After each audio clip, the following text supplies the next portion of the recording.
Hello, good morning, all of you. I am Tasveer Singh, Extension Lecturer in Geography, Government College for Women, बारडा, Charkhi Dadri. प्यारे विद्यार्थियों, आज हम ग्रामीण बस्तियों के बारे में अध्ययन करेंगे। तो हमारा टॉपिक रहेगा ग्रामीण बस्तियाँ।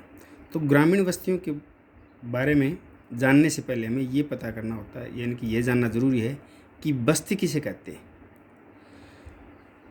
बस्ती यानी कि सेटलमेंट्स वे स्थान जहाँ मानव रहता है या बसता है, उसे बस्ती कहते हैं। बस्तियों का जन्म एवं उनका विकास एक लंबी अवधि में हुआ है। प्रारंभ में मानव आदिम अवस्था में वनों में आखेट संग्रहण के लिए इधर उधर भटकता रहता था, यानी कि वो अपने भोजन की तलाश में इधर उधर भटकता रहता था।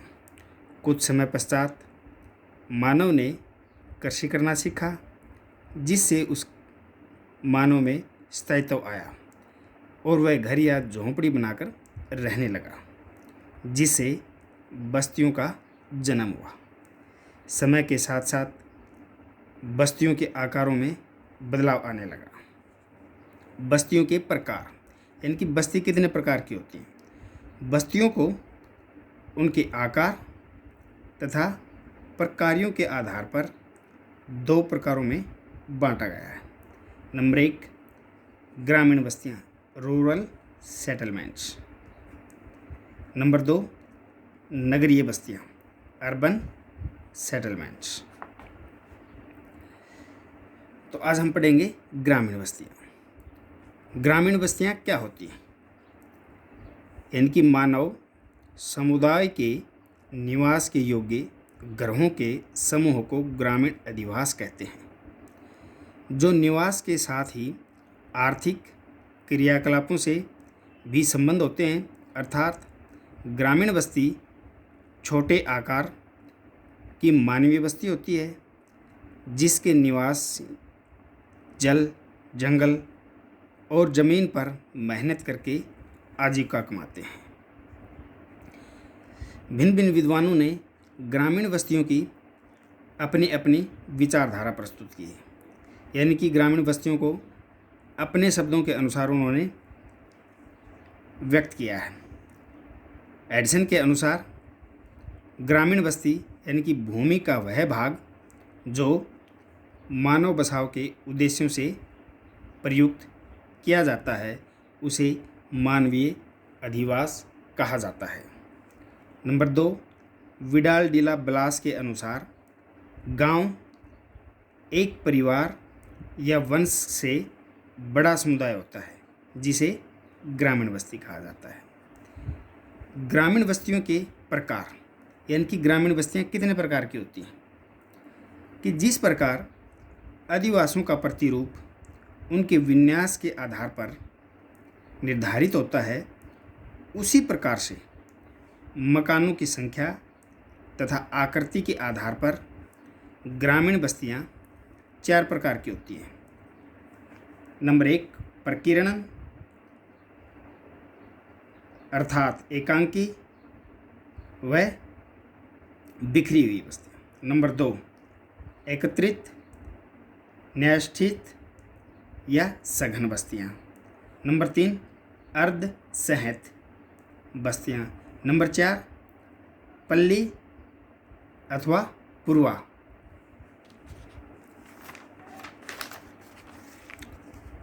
नंबर 1, प्रकीर्ण बस्तियां, यानी कि प्रकीर्ण बस्तियां कहाँ पाई जाती हैं, प्रकीर्ण बस्तियां किसे कहते हैं, यानी कि इन्हें एकाकी प्रक्षिप्त बस्तियां भी कहते हैं। इन बस्तियों के कुछ मुख्य लक्षण होते हैं, जैसे ये बस्तियां पर्वतीय, पठारी तथा उच्च भूमि क्षेत्र में बिखरी हुई पाई जाती हैं। ऐसी बस्तियों में 2-3 घर होते हैं। इन घरों को प्राय कृषि भूमि अलग करती है। गंगा के मैदान में कृषि के बड़े बड़े फार्म एक दूसरे से दूर दूर पाए जाते हैं। तो इस प्रकार की बस्तियाँ प्रतिकूल जलवायु प्रदेशों, पर्वतीय पहाड़ी क्षेत्रों, घास के मैदानों तथा बंजर व अनउपजाऊ क्षेत्रों के अंदर पाई जाती हैं।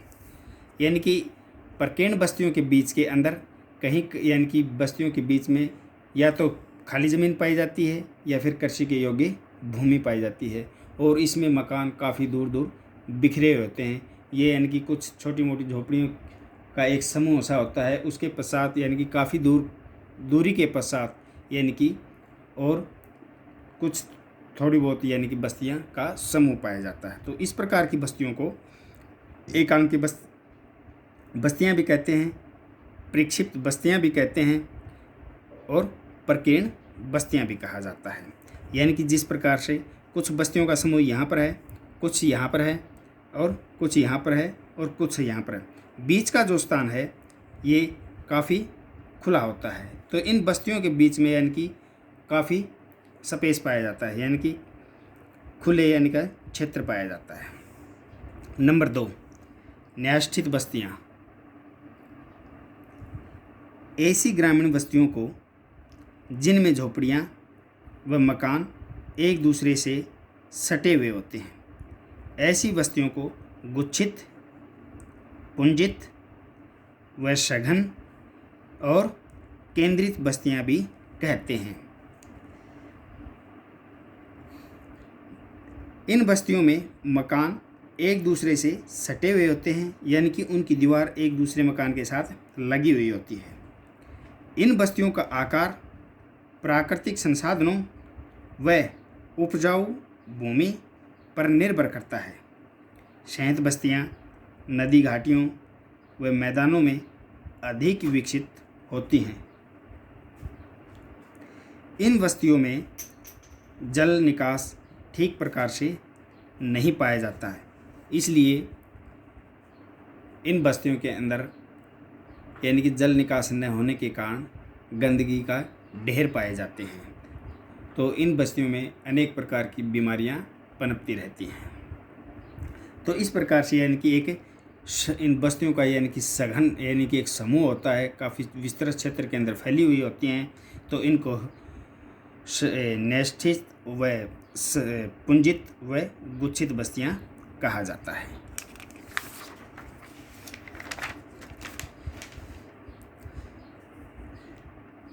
ये बस्तियां चीन, थाईलैंड, म्यांमार, इरावदी नदी डेल्टा में शहद बस्तियां पाई जाती हैं।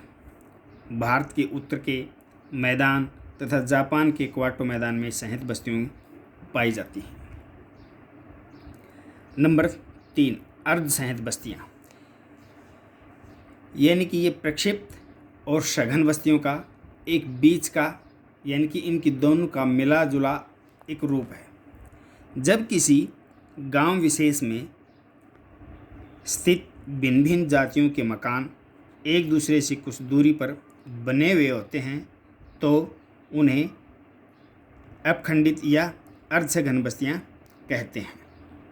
प्राय गांव के उच्च जाति के लोग निम्न जाति के लोगों के साथ रहना पसंद नहीं करते और उन्हें गांव के बाहर किसी अलग हिस्से में ही रहना पड़ता है।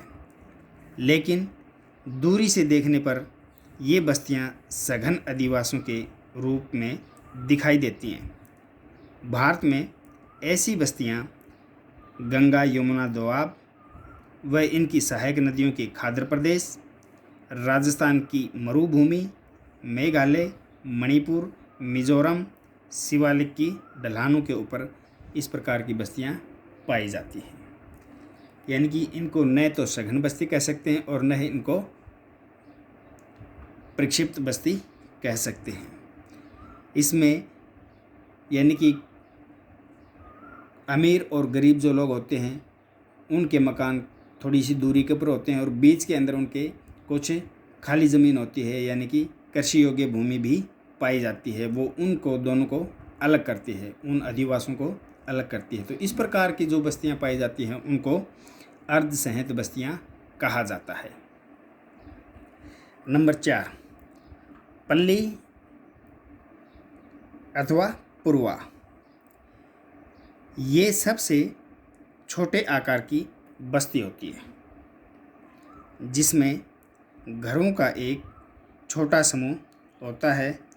ग्रामीण क्षेत्रों में इसे ढाणी भी कहते हैं। ये घर बिखरे हुए होते हैं। इन बिखरे हुए घरों के बीच कृषि भूमि पाई जाती है। इन बस्तियों में गलियों व मार्गों का अभाव पाया जाता है। इन्हें पल्ली या पुरवा कहा जाता है। यानी कि पल्ली और पुरवा, इसमें 2-3 घरों की या 2-3 झोपड़ियाँ होती हैं। उसके पश्चात काफ़ी दूरी पर जाने के पश्चात यानी कि 2-4 झोपड़ियाँ और पाई जाती हैं। इनके अंदर, पुरवा या पल्ली के अंदर, एक ही परिवार या एक ही वंश के लोग निवास करते हैं। तो इस प्रकार की जो बस्तियां हैं वो जैसे राजस्थान अरावली क्षेत्र के अंदर, यानी कि वहाँ पर काफ़ी दूर के अंदर, या मरुस्थलीय क्षेत्रों के अंदर, या फिर कठोर जलवायु वाले क्षेत्रों के अंदर ये इस प्रकार की बस्तियां पाई जाती हैं। धन्यवाद।